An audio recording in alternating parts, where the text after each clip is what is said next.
بسم الله الرحمن الرحيم والحمد لله رب العالمين والصلاة والسلام على أشرف الخلق أجمعين محمد وأهل بيته الطيبين الطاهرين اللهم صل على محمد وآل محمد وعجل فرجهم. We are still in the subject of women's rights in Islam. We have discussed matrimonial rights and many details about it. And today, inshallah, we are going to discuss the polygamy. Well, a lot of misunderstanding about it, or let us say some writing, in the internet, in the news, and they attack Islam, why Islam allows polygamy, that is against women's rights, and it should not be there, and it is insincerity, dishonesty, and all terms might be used against that. Actually, if we go in the history, before Islam, polygamy was very common phenomena in the society. Among Arabs, it was very common to marry 3, 4, some have 8, some have 16, 17 wives, and that was very common in that society. Well, also, if you go to the Bible, in the Old Testament and in the New Testament, it is mentioned about the previous prophets that they had many wives, Well, especially they relate to Prophet Solomon that he has 300 wives. Well, I may doubt the figure to be right, but however, that is what is mentioned in the Bible. So what I mean, let us say the previous religions, in Judaism, Christianity, who depends on the Old Testament and the New Testament's teachings, all will accept polygamy as a rule, and that is a part of the religious issues, Islam allowed that and limited the number maximum to be 4. And that is in the ayah in Surah An-Nisa, وإن خفتم ألا تقسطوا في اليتامى فانكحوا ما طاب لكم من النساء مثنى وثلاث ورباع. It is the verse 3, chapter 4. If you fear that you shall not be able to deal justly with the orphans, marry women of your choice, 2 or 3 or 4. But if you fear that you shall not be able to deal justly with them, then only one, or a captive that your right hand possesses, that will be more suitable to prevent you from doing injustice. Well, to come to philosophy of that, we said that first of all, the rule is that one has to deal justly with his wives, 2 or 3 or 4.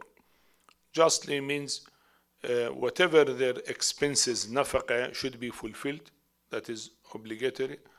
And he has to be one night with everyone, and in 4 nights divided among the 4, if they are 4 or 3 or 2.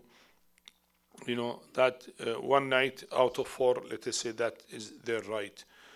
And all their expenses to be met by the husband, expenses I mean for food, for cloth, for medical treatment, and so on, whatever expenses, that is an obligatory things. As we know in Islam, it is a duty of the husband to spend on his wife.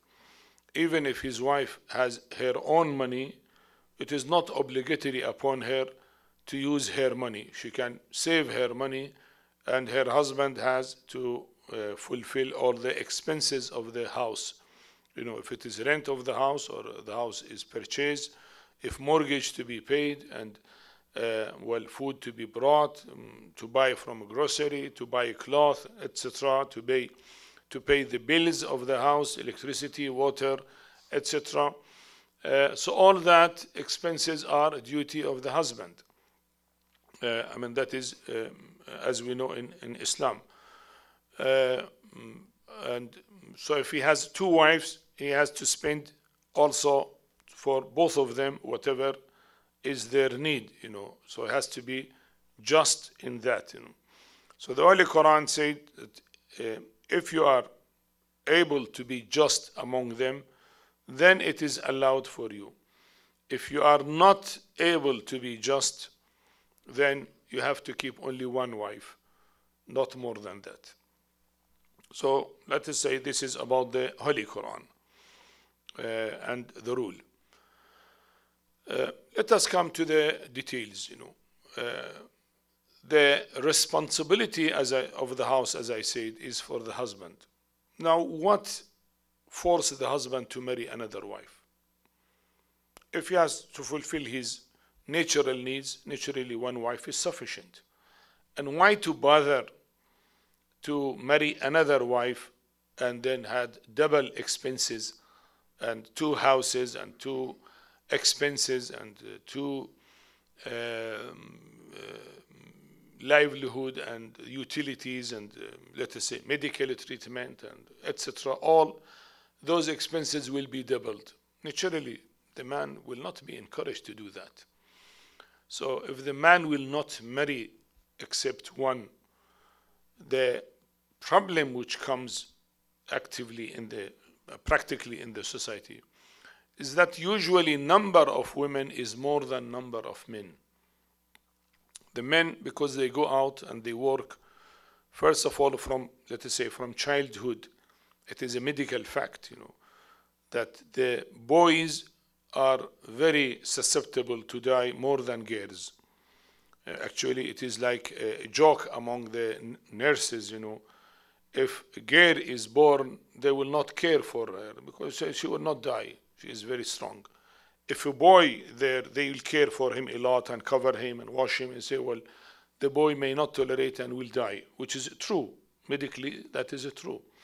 A number of boys who dies, let us say, before age of 5 or more than that, is more than number of girls who dies.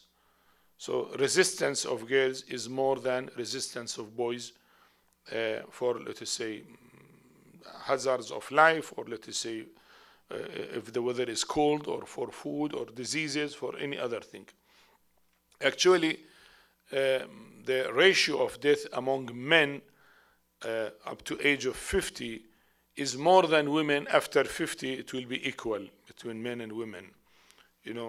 So naturally, if in the society equal number of boys and girls are born, ultimately when they are at the adult age 18 or 20, number of boys is less than number of girls because many of them have already died. Now if each boy will marry each girl, there is always a percentage of girls who will have no choice for marriage all their life because there is no man to marry them. And you see, this is in a normal case I'm talking, normal societies. Always there is, let us say, 1 or 2% of girls more than boys in a normal society. Normal society, I mean, if there are no special famine, no war, no killing, no fighting, which usually men will die. This is just ordinary, stable society that is there. Islam always put a solution for the human beings, as we said before, at any time, at any space they live. So all possibilities are covered. Now, when there are countries, there are war there, after First and Second World War, well, a huge number of youth or men were killed. And ultimately, number of women remained.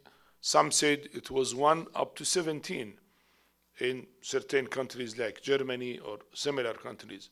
So, okay, if 1 man marries 1 woman, so what about the rest? What they will do? What is the solution for them? Well, in other countries where there are, let us say, wars, well, less than World War, naturally number will be 60 to 40, for example. Still 20% of the women are without marriage.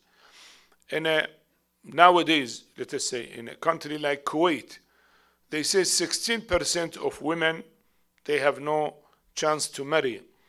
And it was such hot issue in the media that the women themselves start writing letter in public, and some of them writing personal, they send it to homes, that asking the wives that would you please allow me to share you your husband. That was the slogan they put it. Because they said, if you only have your husband, then what will be my chance? And that was 16%, about 40,000, small population of Kuwait, you know. Almost, they say 40,000 of women, they had no choice to marry. Well, they grow 20, 25, 30, 35, and there is no chance to marry. What to do? In Lebanon nowadays, because of wars which has happened before the civil war and all that, number of women is much more than men. So if each boy, let us say, marry one girl, there will be great percentage of girls without marriage. Now in other countries like Thailand, for example, they said the ratio is 1 to 4, not as a number, but those boys who are ready to marry, their number is 1 to 4 girls who are ready for marriage. What they mean, maybe the number is not 1 to 4 as statistics, but then big number of boys, they are, for religious purposes, are not marrying. So naturally that is out of the equation. Another big percentage of boys are there who are not willing to marry. They are, from hormonal point of view, neither boy nor girl, so they have no desire to marry. So ultimately, when you come out in the society, you see that there is one boy and there are 4 girls to be married, to compare those who are willing to marry among the boys. You know. Well, in Indonesia, I hear the issue is 1 to 8. I'm not sure of the statistics. I mean, one can make sure. So what I mean, even today in different societies, there is a great number of girls available, and there are no enough number of boys to marry them. So here comes the answer. What is Islamic solution for those women who have no choice to marry? Let us say 40 and 60%. Now we take usual, not 1 to 4 or 1 to 8. Now 40% of the boys marry 40% of the girls. Now another 20% of girls remains. So what will be the solution for them? What Islam is doing for them? Tell them you have no right to marry at all your life, and you have to tolerate. Well, this is naturally against their nature. They have a desire and they need to marry, they need to settle, they need to have children and to have a family. Well, that is a normal desire, and it is unfair to tell them, okay, go to hell, you have no choice, that's all, your problem. No, it's not right to be there. So what is the solution? You tell them, like, unfortunately, in the Western countries, go and in the wrong way and get your desires in a wrong way, and then create a problem for the families, or ultimately diseases, or illegitimate children will come out, and all that is the solution. Naturally, that is not a good solution. So what is the answer? The answer is to allow the boys to marry the girls. Now, if they are 50-50, theoretically speaking, naturally, every boy will marry one girl, and there is no more to have 2 wives, not available in the society. And we have to remember that the second one is also a woman. She said, if you have husband, I don't want to marry you. Fine, that is her right. She is not forced that if somebody has one wife and he asks her to marry, she has to tell him yes. No, she can say no. Why the second woman agree? She is woman also. Why she agree to marry a man who has one wife? And why the third one agrees to marry a man who has 2 wives? And why the fourth woman agrees to marry a man who has 3 wives? If that is very bad, then why she agree? She say, no, we have 3 wives. No, I will not agree. It shows that she is so in trouble, let us say, social trouble, that there is no choice for her to have a husband, because as I said, the number is not sufficient. And she say, okay, better to share others with a husband and to get, let us say, children, or to have my desires fulfilled in a normal way, rather than to remain all my life without husband. So it is actually a law in favor of the women, not in favor of the man.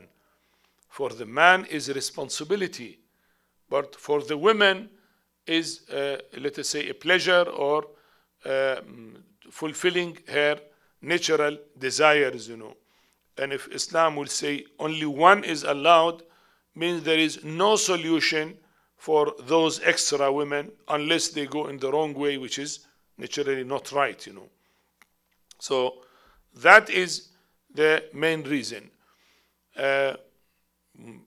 We see in Islam there is actually encouragement to the men to marry a second wife.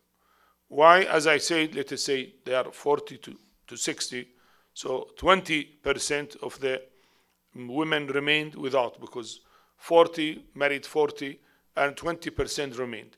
Now those 40% of the men, with encouragement, maybe 20% of them will be encouraged to marry a second wife.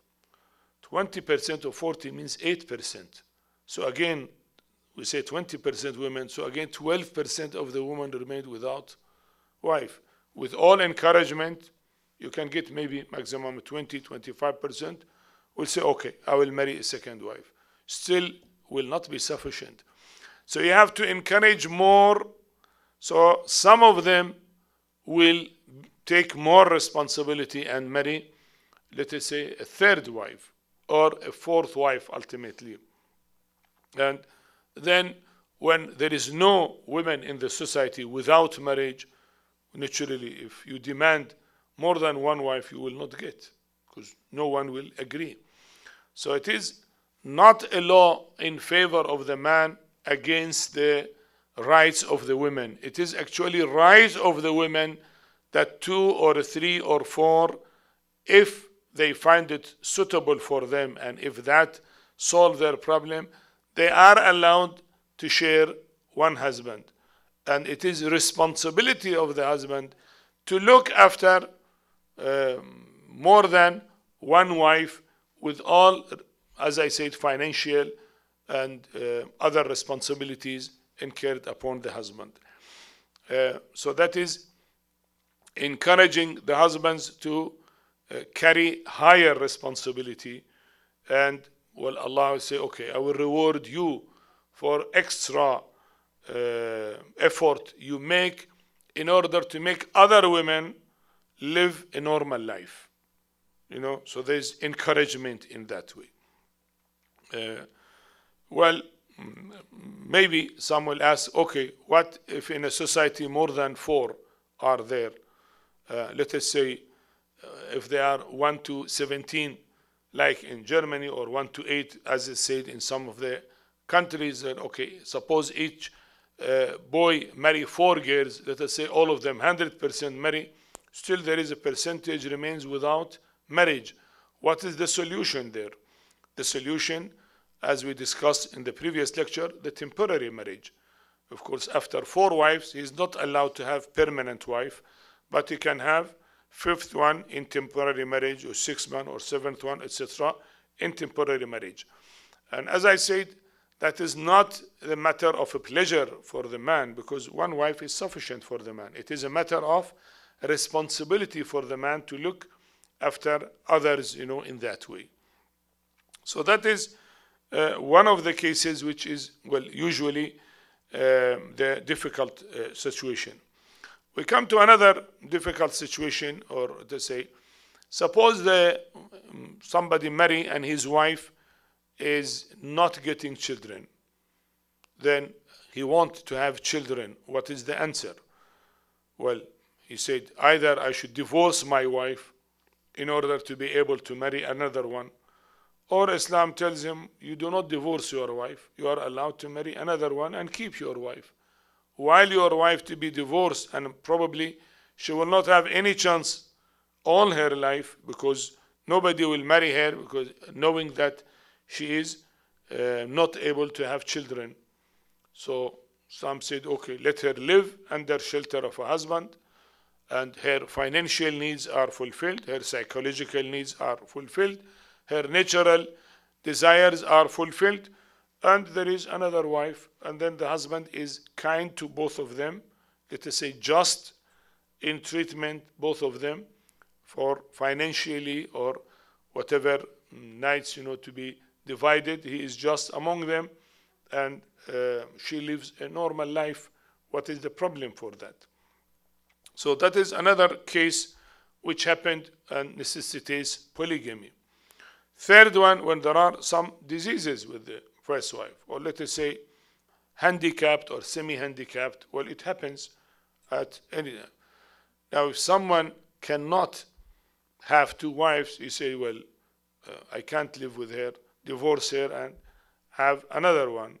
While Islam said, yes, you keep her and you will be rewarded for looking after your wife, though she might need a special need because of any illness or any problem, and you get a second wife, and with second wife you can get, let's say, children. She can look after you, she can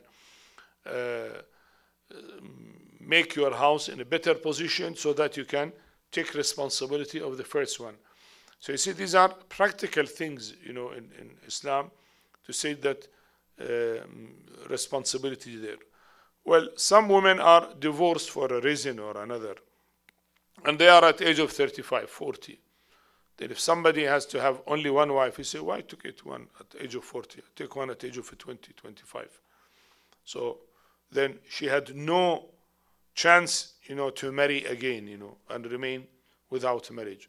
While if polygamy is allowed, he can have one wife, let us say if he needed children, she is young, and another one, he will not mind that he has a good financial position, let us say, and he said, why she remained without a chance for marriage? Okay, let she marry and have a husband and live a normal life, you see, these are, well, some women have orphans, or let us say have children, not all, they are divorced and they have children. Well, usually it is difficult to take responsibility of a wife which has 2, 3, 4 children, and sometimes, in Muslim countries, they have more children. Maybe she's at the age of 25, 30 and has 5, 6 children. They are orphans.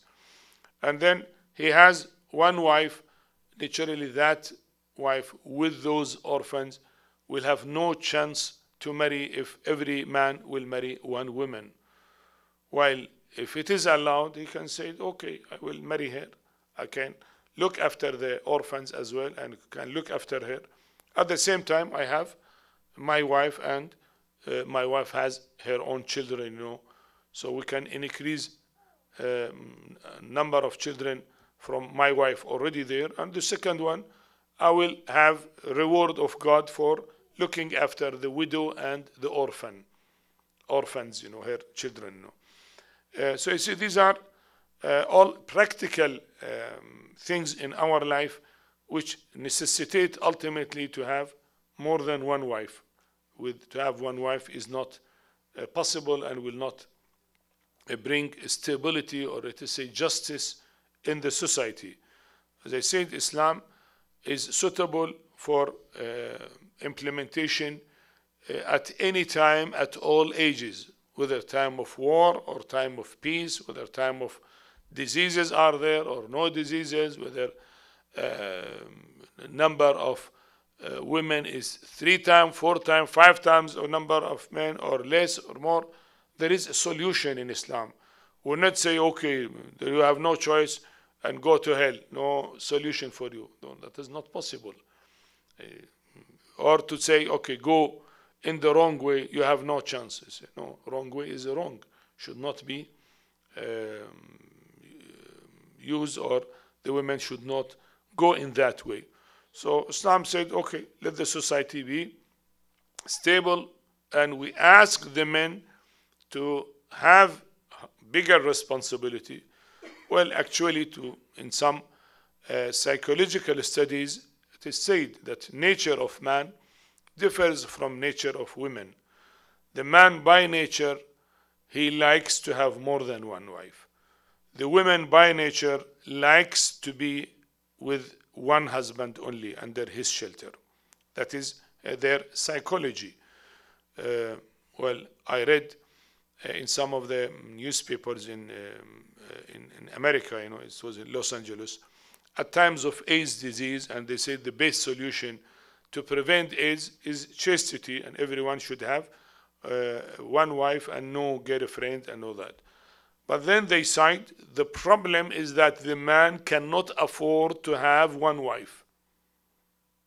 No, they put it very frankly, cannot afford to have.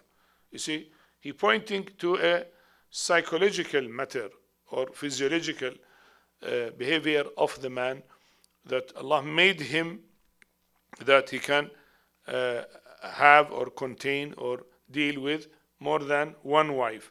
And that, as I said, for the benefit of the women.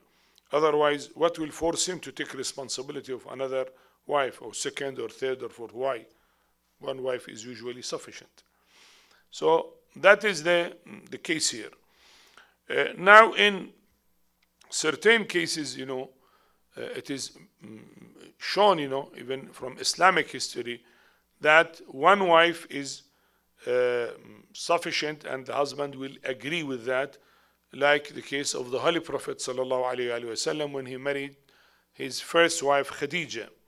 That marriage was so fruitful, and she was so caring for him, so helping him in his mission of Islam, that he never thought to marry other wives. Well, after her death in Medina, he married other wives. And inshallah, one of the days we are going to discuss philosophy of multiple marriage of the Prophet. That we'll discuss it in detail. Same thing about Imam Ali alayhi salam. When he married Fatima al-Zahra salamullah alayha, he did not marry any other one. After her death, then he married more than one wife. So what I mean is, still there are cases that one wife will be so life is fruitful with her, and will cover all the aspects of the man, that he will not think or will not feel that the desire or a need to marry another one. While we see the rest of our Imams alayhimus salam, they married more than one wife, because in that society number of women was very big, and naturally the woman has to marry. Well, even mentioned in the history that some of the girls, at age of, let us say, 14, 15, they marry men at age of 40 or 45, because there is no other chance for them to marry, let us say, a young boy. Young boys, they cannot, if they marry only one wife, they cannot take responsibility of the second one.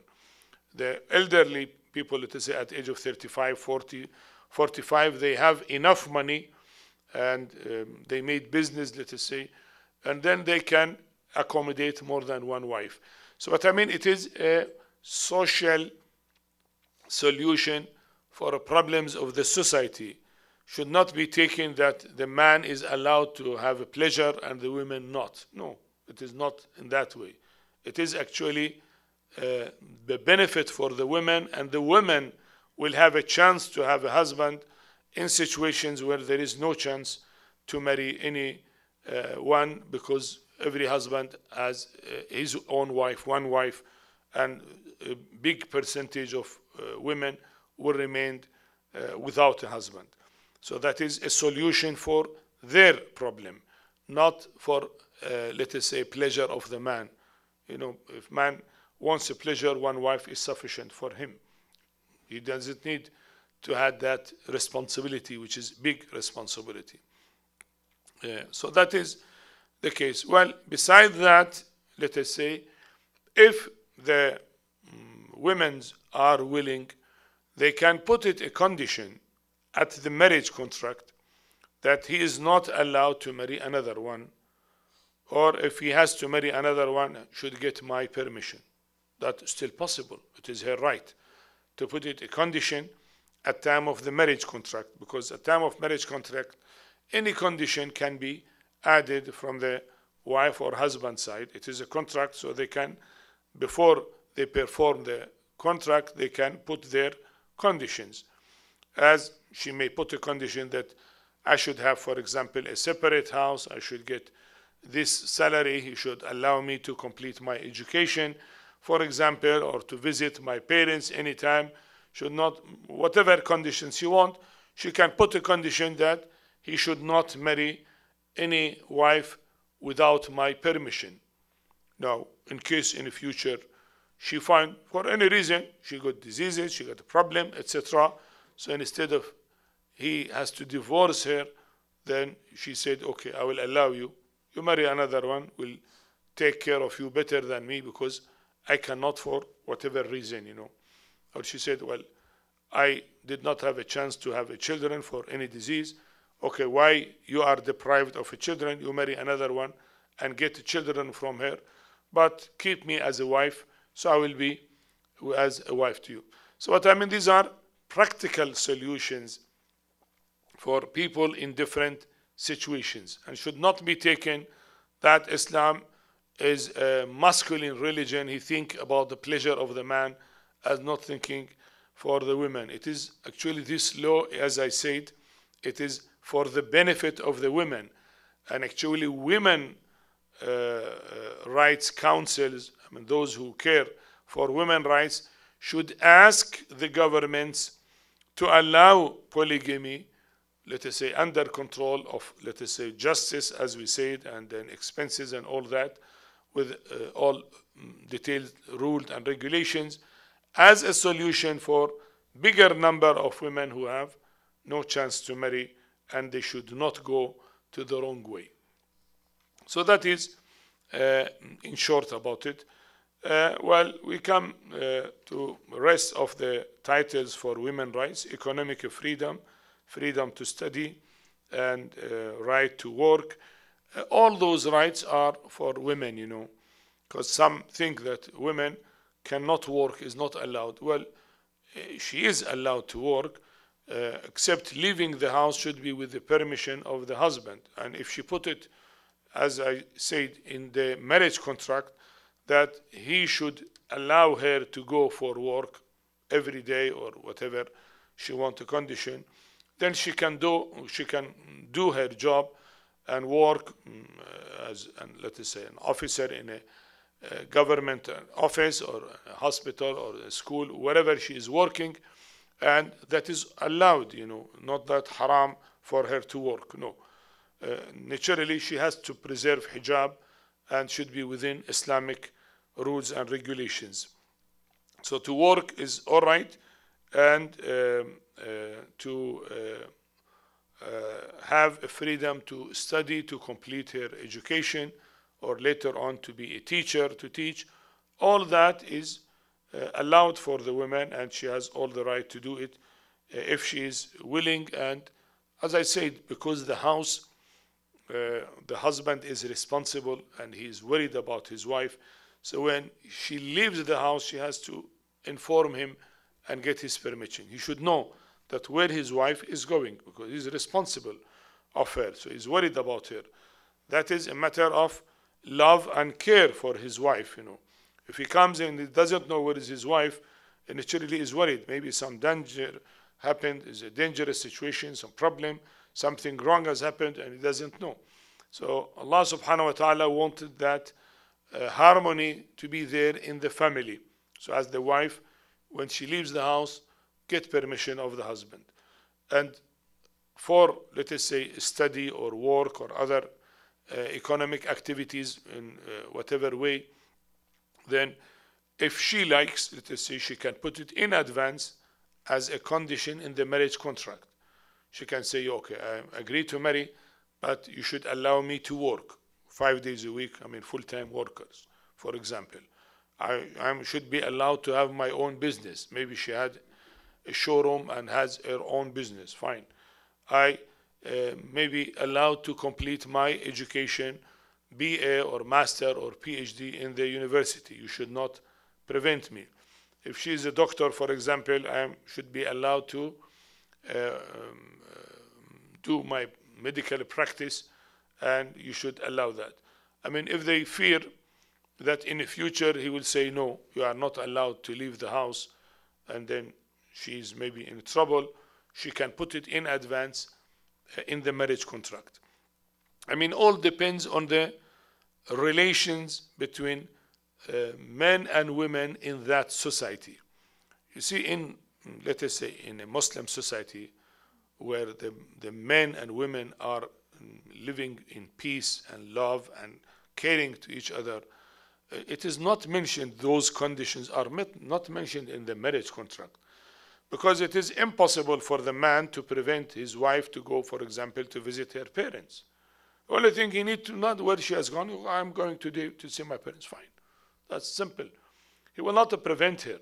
He will care for her. He will, if he has a car, he will take her by car. He arrange a taxi. He makes sure that the taxi is safe and so on. She is not alone. Maybe in certain areas, it is unsafe for, say, young women to be alone. So he cared to fulfill her needs in a safe way and safe situation. So not that he will prevent her. Or if he knows that she wants to study and she said, okay, I want to complete, so okay, you need to complete your education. Complete your education. Mostly the women themselves, they said, no, if I got children, I will take care of my children and my house, and I don't want to work. To work is extra burden to me. For what? I go 8 hours for working, and then I come home, and then looking after my children, and well, whatever needs of the house. For what? When all my expenses are met by my husband, so why should I go to work? So if they are not working, it is because that is their decision. And if they work, again, that is their decision. Sometimes in rural areas, the women are working like the men, or maybe more than the men, in cultivation or in taking care of the, let us say, whatever cattle they have or animals are there. And well, beside taking care of the children and all that, they are working willingly doing that, not that the husband forced them to do it. They say, okay, we'll help our husband, this is our land, and we do whatever needs for agriculture, etc. And we take care of that, or get milk from the, let us say, the cows, and sell it in the market and so on. All activities which are needed is done. Actually, the husband will not say not to go, you and sit, you are jailed at home, you are not allowed to go. It is not like that. Well, okay, misuse of the law might happen. Yes, that's in the law. Misuse of the law might happen. We are not talking about misuse. Well, misuse, there is solution for it, Well, they can go to the court. First of all, he fears Almighty God, that if he do injustice to his wife, Almighty God will punish him. Well, if he is religious, naturally, he fears God, so he will not do injustice to his wife. Suppose he is not God-fearing, well, ultimately she can have a case in the court, let us say. She can ask, ultimately, if the life is miserable, ask for divorce. So all those are solution for misuse of the law. So we are not talking that sometimes this law may be misused. Yeah, maybe misused. Like any other law, it may be misused, But then there are other solutions. There, the government is taking care of that to remove any type of injustice in the society. So these are, in short, about women's rights in Islam. And inshallah, in the next session, we will start with the new subject.